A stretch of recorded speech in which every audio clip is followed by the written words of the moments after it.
The Seamoth is an almost vital aspect of every Subnautica playthrough, but if you've ever used one before, you know that while by itself it's a decent vehicle, it could be better.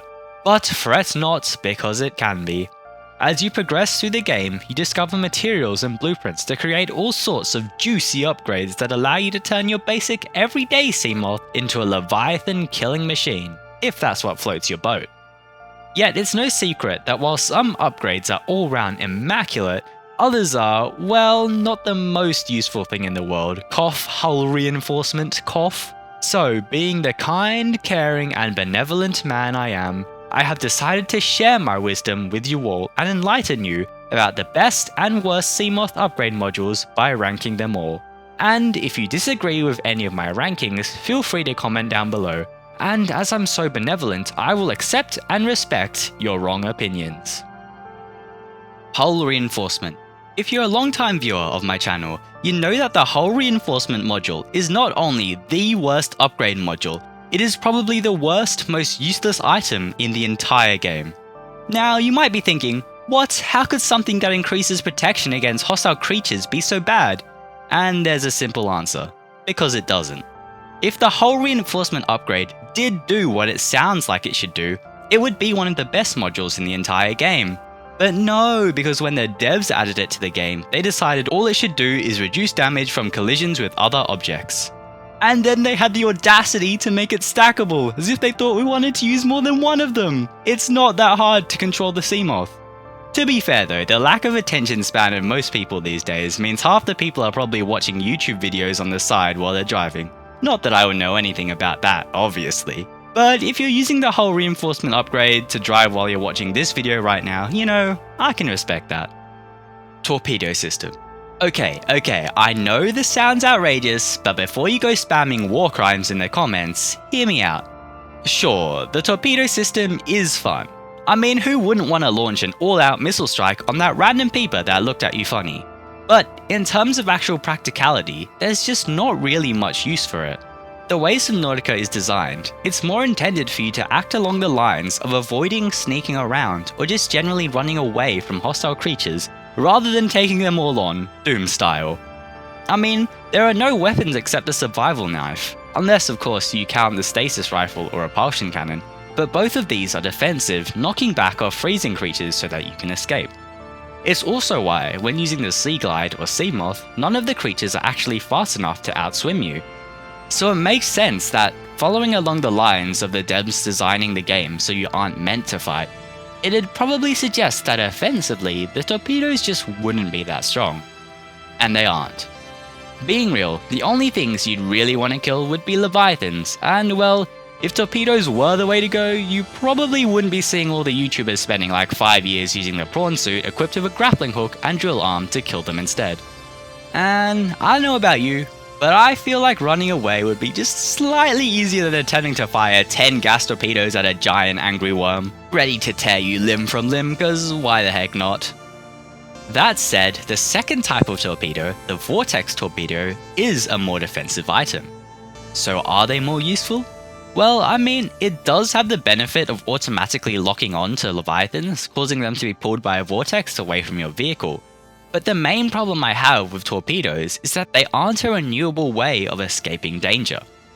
And for their material consumption, combined with the fact that each module only allows you to hold 6 torpedoes, compared to what they do, there are just definitely better Seamoth upgrades.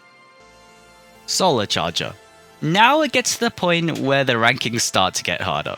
Because by no means is the Solar Charger bad. And how could it be? It's literally free battery. However, after careful consideration, there are some factors that do bring it down. First of all, and probably the biggest catch here, is that the Solar Charger only really works above 200 meters. Don't get me wrong, this is great in the early game, basically allowing you infinite battery in your Seamoth, but as you begin to progress and explore deeper and deeper, the Solar Charger starts to become obsolete. At that point, the power cells probably aren't that expensive to craft anyway, and so you're better off just replacing the Solar Charger module with a storage module and filling it up with a couple power cells. This just gives you the bonus of extra storage slots as well.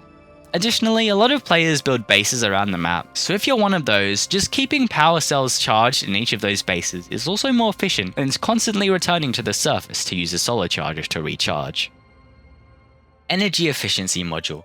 The Energy Efficiency Module is very similar to the solar charger by way of ranking, but I would argue is just slightly better.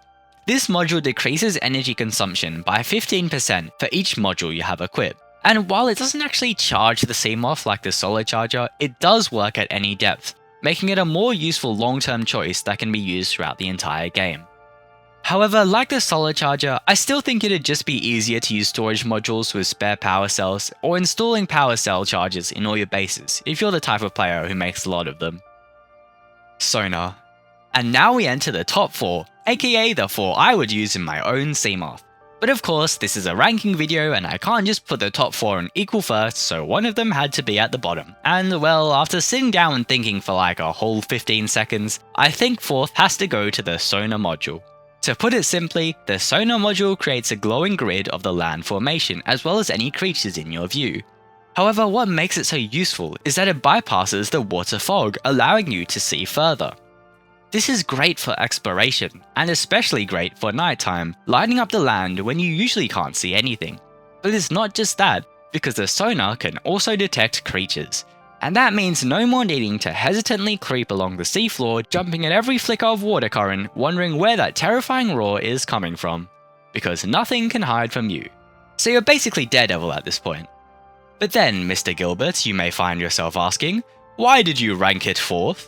And well, because seeing in front of me is not the problem. Sure, it helps you see more in front, but it's not like Reapers are invisible until they're right in front of you. I mean, even with low vision, by the time you see the Reaper, the Seamoth's fast enough to turn around, even if the Reaper's like 3 seconds away from you. Plus, who the heck explores at night anyway? The problem is Reapers snaking up from behind.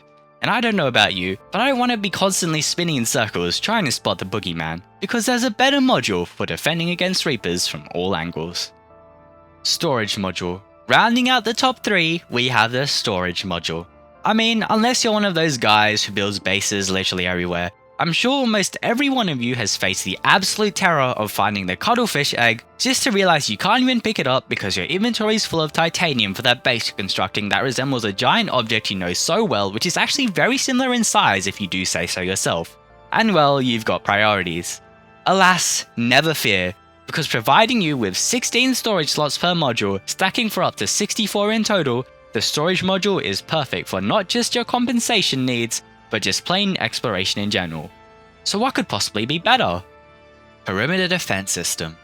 What could be better? Well, how about turning your Seamoth into an electric eel?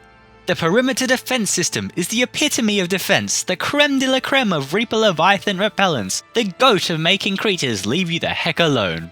I mean, sure, it does use a buttload of power, but it's a small price to pay to be able to create a literal electric field around your vehicle that stuns every creature you don't like the look of.